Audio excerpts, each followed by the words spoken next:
2 copy ছবি, তোমার স্কুলের আইডি কার্ড, তোমার জন্ম নিবন্ধন প্লাস মা অথবা বাবা যে কোনো একজনের ছবি আইডি। তাহলে যে সমস্ত স্টুডেন্ট 18 বছরের উপরে তারা নিজেই নিজের হিসাব করতে পারবে। তাদের 2 কপি ছবি, স্কুলের আইডি, জন্ম নিবন্ধন বা এনআইডি যাদের হলো এনআইডি বা জন্ম নিবন্ধন, এটার সাথে নমিনি হিসাবে মা অথবা বাবার ছবি আর আইডি রাখবে। খুবই সহজ। আর যারা 18 বছরের নিচে তারা নিজের ফর্মে নিজের নামে অ্যাকাউন্টটা হবে, কিন্তু নিজের ফর্মে নিজে স্বাক্ষর করতে পারবে না। ফর্মে মা স্বাক্ষর করলে বাবা নমিনি হবে, মানে 3 জনের ডকুমেন্ট লাগবে। যারা 18 বছরের নিচে আছো তাদের স্টুডেন্ট অ্যাকাউন্ট খুলতে হলে 3 জনের ডকুমেন্ট লাগবে।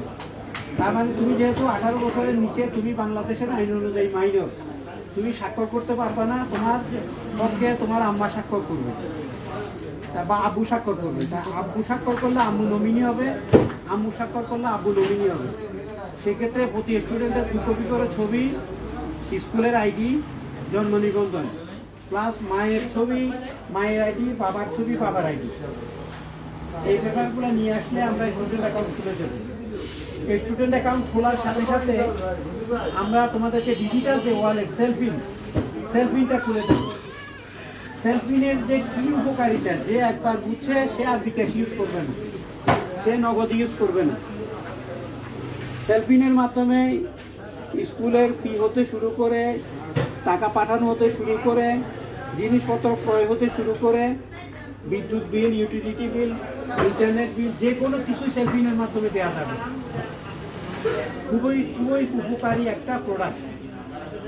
সুতরাং আমরা আজকের এই প্রোগ্রাম থেকে আহ্বান জানাবো তোমাদেরকে, তোমরা সবাই আজকে আমাদের একটা ফর্ম নিয়ে যাবে, স্টুডেন্ট অ্যাকাউন্টের ফর্মটা নিয়ে যাবা এবং সবাই স্টুডেন্ট অ্যাকাউন্ট খুলবা। আজকে যে 20-25 জন তোমরা স্টুডেন্ট আসছো, সবার প্রতি রিকোয়েস্ট থাকবে তোমরা স্টুডেন্ট অ্যাকাউন্ট খুলে তোমাদের এখন থেকে সঞ্চয়ের মানসিকতা সৃষ্টি হবে।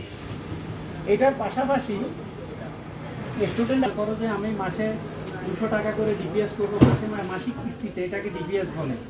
মাসিক কিস্তিতে আমরা ডিপিএস খুলতে তার 200 বা 500 বা 1000 করে সেই ডিপিএস খোলা যাবে। কেউ যদি মনে করো যে আমি ওমরা করবো, ওমরা 500 টাকা, 200 টাকা, 1000 টাকা করে ওমরা হিসাব খোলা যাবে। আর কেউ যদি মনে করো যে আমি হজে যাব, হজ অ্যাকাউন্ট খোলা যাবে। এভাবে নানা ধরনের।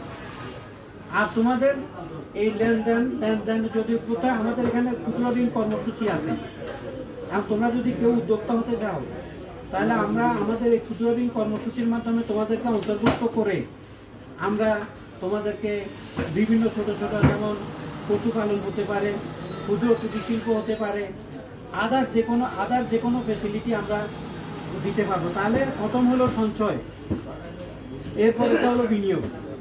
মানে তুমি উদ্যোক্তা হলা, তুমি একটা হস্তশিল্প দিলা, তুমি একটা বুটিক শপ ক্রিয়েট করলাম, এটা হলো তোমার বিনিয়োগ।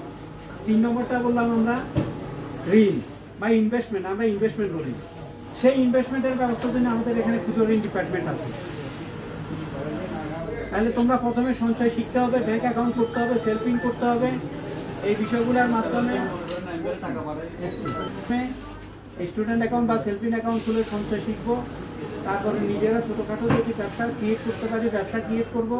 সেটার পাশাপাশি ব্যবসার জন্য যদি বিনিয়োগ প্রয়োজন হয় বা লোন প্রয়োজন হয়, সেটাও আমাদের এখানে ক্ষুদ্র ঋণ ডিপার্টমেন্ট থেকে বা আমাদের ব্যাংক থেকে করা যাবে।